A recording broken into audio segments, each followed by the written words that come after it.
खबर, पत्रकारों को धमकाने पर लगेगा जुर्माना, 3 साल तक की हो सकती है जेल। जी हां, हाईकोर्ट की टिप्पणी के बाद पीएम और सीएम का भी ऐलान आया है कि पत्रकारों से अभद्रता करने वालों पर लगेगा 50,000 तक का जुर्माना, यो पर हो सकती है 3 साल की जेल। पर आइए आज आपको दिखाते हैं एक बड़ी खबर, पत्रकारों को धमकाने पर लगेगा जुर्माना, 3 साल तक की हो सकती है जेल। जी हां, हाईकोर्ट की टिप्पणी के बाद पीएम और सीएम का भी ऐलान आया है कि पत्रकारों से अभद्रता करने वालों पर लगेगा 50,000 तक का जुर्माना, यो पत्रकारों से बदसलूकी करने पर हो सकती है 3 साल की जेल। पत्रकारों को धमकाने वालों को 24 घंटे के अंदर जेल भेज दिया जाएगा। पत्रकारों को धमकी के आरोप में गिरफ्तार लोगों को आसानी से नहीं मिलेगी जमानत। सीएम योगी का कहना है कि पत्रकारों को परेशानी होने पर तुरंत संपर्क कर सहायता प्रदान करें और पत्रकारों से मान सम्मान से बात करें, वरना आपको पड़ेगा महंगा। बदसलूकी करने वाले पुलिस कर्मियों के खिलाफ दर्ज होगी एफआईआर, नहीं तो एसएसपी पर होगी कार्रवाई। पत्रकार नहीं है भीड़ का हिस्सा। पत्रकारों के साथ बढ़ती ज्यादती और पुलिस के अनुचित व्यवहार के चलते कई बार पत्रकार आजादी के साथ अपना काम नहीं कर पाते हैं।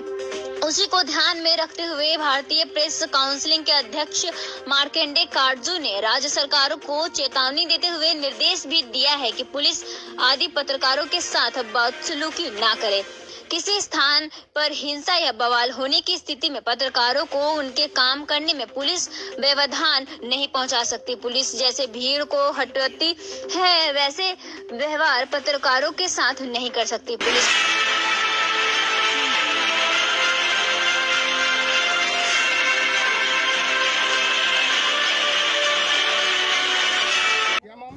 अभी जो ब्रेकिंग न्यूज़ हम सुन रहे थे, सुनने में बड़ी ही अच्छी लगी और लगा कि अब पत्रकार के साथ अन्याय नहीं होगा। पत्रकार स्वतंत्रतापूर्वक अपने कार्य का निर्वाह कर पाएंगे तथा जिस जनसामान्य को वह भ्रष्टाचार से मुक्त करना चाहते हैं तथा जिस जनसामान्य को वे न्याय दिलाना चाहते हैं, उस राह में आसानी से काम कर पाएंगे। परंतु यहाँ तो कुछ और ही देखने को मिल रहा है।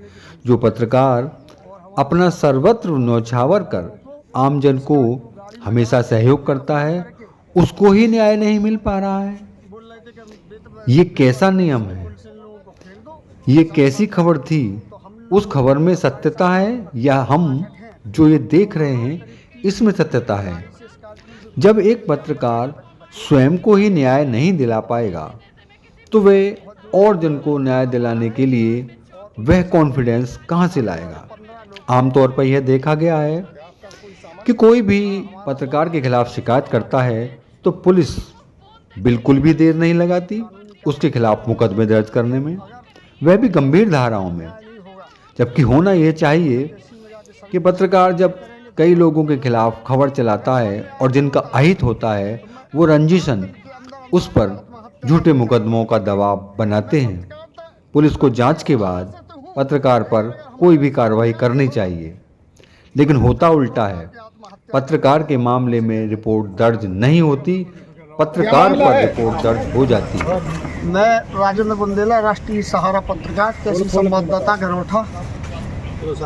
हमको ढेरा घाट के लोगों ने सूचना दी कि अवैध खनन चल रहा है और लिफ्टर द्वारा बालू उठा रहे हैं। तो हम एवं हमारे 2 साथी साथ में हम लोग कवरेज करने ढेरा घाट पर जा रहे थे। तो टोकर के पास कुछ दबंग लोग, नरेंद्र राजपूत एवं उनके अन्य साथियों ने हमें रोक के धारदार हथियार से मारा है और जान से मारने की धमकी दे रहे थे और हमारे साथ हमको मार के तीनों लोगों को स्कॉर्पियो गाड़ी में डाल के मेरा अपहरण करके कहीं बोल रहे थे कि बेतवा नदी के पुल से इन लोगों को फेंक दो, ये साले मर जाएंगे। तो हम लोगों ने, हमारे साथ ही जो पप्पू पाठक हैं, हम दोनों लोग करीब 30 की स्पीड में गाड़ी से स्कॉर्पियो से कूद के अपनी जान बचा के भागे हैं और हमको बहुत ज़्यादा मारा है और उनके साथ करीब मारने वाले 15 लोग थे। क्या आपका कोई सामान गया है? हाँ, हमारा मोबाइल, एक अंगूठी और हमारी जंजीर। क्या चाहते हैं आप? हम कानूनी कार्रवाई चाहते हैं साथियों। अगर हमारे साथ न्याय नहीं होगा तो हम लोग गरौठा तहसील में जाके सभी पत्रकार अनशन करेंगे, धरना पर बैठेंगे। अगर और न्याय नहीं होता है तो मैं 5 दिन के अंदर अंदर अपनी आत्महत्या करने का ऐलान कर रहे हैं। मैं पत्रकारिता राष्ट्रीय सहारा से तो हूँ, लेकिन अगर हमारे साथ न्याय नहीं होगा तो मैं अपने पेट्रोल डाल के आत्महत्या कर लूँगा। ये आप लोगों से कह रहे हैं। अरे आपको न्याय मिलेगा, बिल्कुल बिल्कुल कह रहा हूँ आप। अब इस महिला पत्रकार की भी व्यथा सुने, जो रो बिलख कर लोगों को न्याय दिलाने वाली पत्रकार रोते हुए बिलखते हुए न्याय की उम्मीद रखती है, लेकिन नहीं दिखता कि न्याय की राह में प्रशासन कोई कदम पत्रकारों के लिए उठा रहा है। पत्रकारों का उत्पीड़न प्रशासन का पहला उद्देश्य बन चुका है और जहां भी मौका मिलता है प्रशासन पत्रकारों को उत्पीड़न करता है, चाहे वह महिला हो या पुरुष। की गई है, सारा कैमरा पूरा तोड़ दिया गया है, मेरा मोबाइल छीन लिए गए हैं। जैसे तैसे मैं किसी बाइक के सहारे बाहर पहुंची। बाहर के बाद मैं चौकी पर गई, लाल कुआं, जहां पर मैंने चौकी पर बैठे हुए चौकी इंचार्ज से कहा कि आप मेरा एक फोन करा दीजिए मेरे ऑफिस में, लेकिन वो फोन तक नहीं कराया। कह रहे मैं वर्दी पहन के आ रहा हूँ। मैंने कहा आप एक फोन कराइए कि हमारे ऊपर जानलेवा हमला हुआ है, लेकिन उस व्यक्ति ने फोन नहीं कराया। हमें 112 पे भी फोन की इमरजेंसी, क्योंकि मेरे ड्राइवर का फोन सिर्फ मेरे हाथ में था। इस तरह की अन्य घटनाएं पत्रकारों के साथ घटित ना हो सके, इस पर अंकुश लगाया जा सके, इसी पर विचार विमर्श करने के लिए लखनऊ में एक गोष्ठी का आयोजन किया गया। इसका आयोजन सौम्य भारत के महाप्रबंधक मार्केटिंग LS भाटी ने किया, जिसकी अध्यक्षता बुलंदशहर से पहुंचे डॉक्टर राज पंडित ने की तथा इस गोष्ठी का संचालन किया। इसमें मंथन इसी विषय पर किया गया कि पत्रकारों को निष्पक्ष पत्रकारिता करने के लिए कैसे साधन सुविधाएं उपलब्ध कराई जाएं। प्रशासन का सहयोग 0 के बराबर है। पत्रकारों को क्या पत्रकारिता छोड़ देनी चाहिए या जनसामान्य को न्याय दिलाने की राह में कष्ट झेलते हुए निष्पक्ष पत्रकारिता जारी रखनी चाहिए। इसी संदर्भ में बातचीत करते करते कई जिले से ऑनलाइन भी पत्रकार इस मीटिंग में जुड़े और उन्होंने अपने अपने विचार प्रकट किए। इसी क्रम में